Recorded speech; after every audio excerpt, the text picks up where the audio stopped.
Hi Seema. Hi. ಎಂತ start ಮಾಡಿದ್ಯಾ ಬೆಳಿಗ್ಗೆ ಬೆಳಿಗ್ಗೆ? ಇವತ್ತು ಲಂಚ್ಗೆ ಚಿಕನ್ ಚಿಲ್ಲಿ ಮಾಡುವ ಅಂತ. ಸೊ ಇಲ್ಲಿ ರೆಡಿ ಮಾಡಿ ಇಟ್ಟಿದ್ದೀನಿ. ಓಕೆ. ಇಲ್ಲಿ ಎಣ್ಣೆ ಬಿಸಿ ಆಗ್ತಾ ಇದೆ, ಈಗ ಫ್ರೈ ಮಾಡಬೇಕು. ಚಿಕನ್ನ ನಾನು ಆಲ್ರೆಡಿ ಮ್ಯಾರಿನೇಟ್ ಮಾಡಿ ಇಟ್ಟಿದ್ದೀನಿ. ಓಕೆ. ಇದು ಗಾರ್ಲಿಕ್ ಸ್ವಲ್ಪ ಕಟ್ ಮಾಡಿ ಇಟ್ಟಿದ್ದೀನಿ, ಜಿಂಜರ್ ಅಂದರೆ ಇದೆಲ್ಲ ಶೈನಿ ಅವ್ರದ್ದು cutting. Garlic, ginger, green chilli ಮತ್ತು ಕೊರಿಯಾಂಡರ್ ಲೀವ್ಸ್, ಆನಿಯನ್ ಒಂದು 3 ಆನಿಯನ್ ಮತ್ತು 2 ಕ್ಯಾಪ್ಸಿಕಮ್. ಮತ್ತು ಇದಕ್ಕೆ ಸಾಸ್ ಬೇಕು, ಟೊಮ್ಯಾಟೊ ಸಾಸ್ ಮತ್ತು ಚಿಲ್ಲಿ ಸಾಸ್ ಮತ್ತು ಸೋಯಾ ಸಾಸ್. ಚಿಕನನ್ನು ಫ್ರೈ ಮಾಡಬೇಕು. ಹೀಗೆ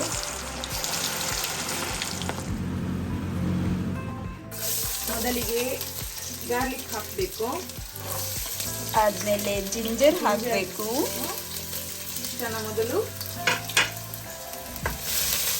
ಫ್ರೈ ಮಾಡಬೇಕು. ಓಕೆ, ಇದೀಗ ಫ್ರೈ ಆಗಿದೆ ಚೆಂದವಾಗಿ. ಇನ್ನು ಇದಕ್ಕೆ ಆನಿಯನ್ ಹಾಕಬೇಕು.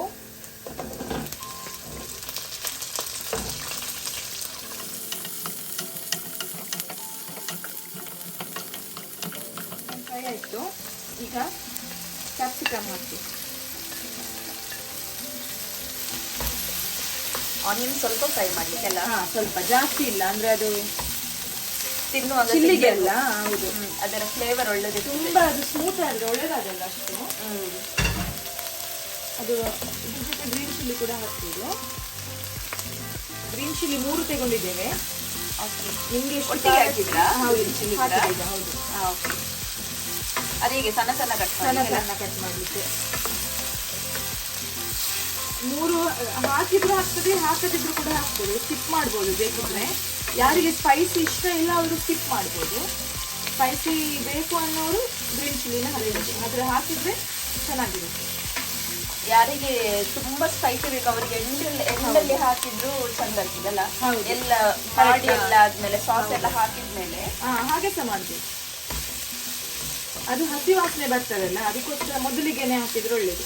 ಕ್ಯಾಪ್ಸಿಕಮ್ ನ ಯಾಕೆ ಬೇಗ ಹಾಕ್ಬೇಕು ಅಂದ್ರೆ ಅದು ಸ್ವಲ್ಪ ಫ್ರೈ ಮಾಡ್ಲಿಕ್ಕೆ ಟೈಮ್ ಹಿಡಿತದೆ, ಅದಕ್ಕೆ ಅದನ್ನ ಬೇಗ ಹಾಕ್ಬೇಕು. ಆನಿಯನ್ ತುಂಬಾ ಫ್ರೈ ಆಗಿ ಕಾಯ್ದ್ರೆ ಇಲ್ಲಿ ಕ್ಯಾಪ್ಸಿಕಮ್ ಮತ್ತೆ ಅದು ಗಟ್ಟಿ ಉಳಿತದೆ, ಮತ್ತೆ ಆನಿಯನ್ ಫ್ಲೇವರ್ ಹೋಗ್ತದೆ. ಅದಕ್ಕೆ ಅದನ್ನ ಸಹ ಬೇಗ ಹಾಕಿದ್ರೆ ಒಳ್ಳೇದು.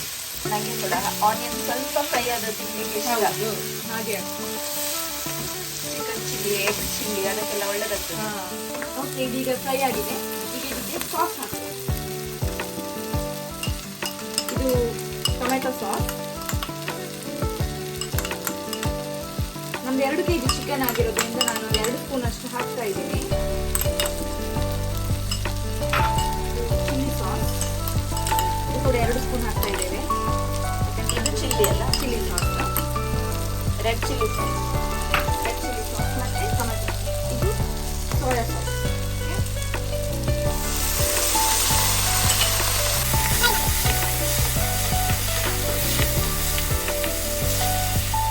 ಗಾರ್ಲಿಕ್ ಹಾಕಿ ಮಿಕ್ಸ್ ಆಯ್ತಲ್ಲ, ಈಗ ಕಾರ್ನ್ ಸ್ಟಾರ್ಚ್ ಅಂತ 2 ಸ್ಪೂನು ಕಾರ್ನ್ಫ್ಲೋರಿಗೆ ಸ್ವಲ್ಪ ನೀರು ಹಾಕಿ ಮಿಕ್ಸ್ ಮಾಡಿ ಇಡಬೇಕು. ಅದು ಮೊದಲೇ ಇಡಬೇಕು, ರೆಡಿ ಮಾಡಿ ಇಡಬೇಕು. ಅದು ಗಟ್ಟಿ ಉಳಿಬಾರ್ದು, ಗಟ್ಟಿ ಉಳಿಬಾರ್ದು, ಸಣ್ಣ ಮೆಲ್ಟ್ ಆಗಬೇಕು, ಲಂಗ್ಸ್ ಇರಬಾರ್ದು. ಸೊ ಇದನ್ನು ಈಗ ಇದಕ್ಕೆ ಹಾಕಬೇಕು.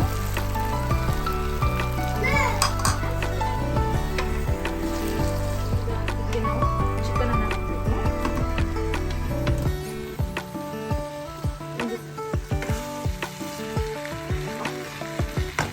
ಈಗ ಮತ್ತೆ ನಾನು ಮಾರ್ಕ್ ಕೊಡ್ತೇನೆ ಎಷ್ಟು ಸಿಗ್ತದೆ ಅಂತ ನೋಡುವ. ಕೊರಿಯಾಂಡರ್ ಗಾರ್ನಿಶ್ ಮಾಡಲಿಕ್ಕೆ ನನಗೆ ಕೊರಿಯಾಂಡರ್ ಲೀವ್ಸ್ ಇಷ್ಟ ಮಾಡಿ ಒಂದು ಕಟ್ಟು ಸಪ್ರೇಟ್ ನಿಮಗೆ ಹಾಕ್ಕೊಳ್ಳುವ. Chicken chilli ready.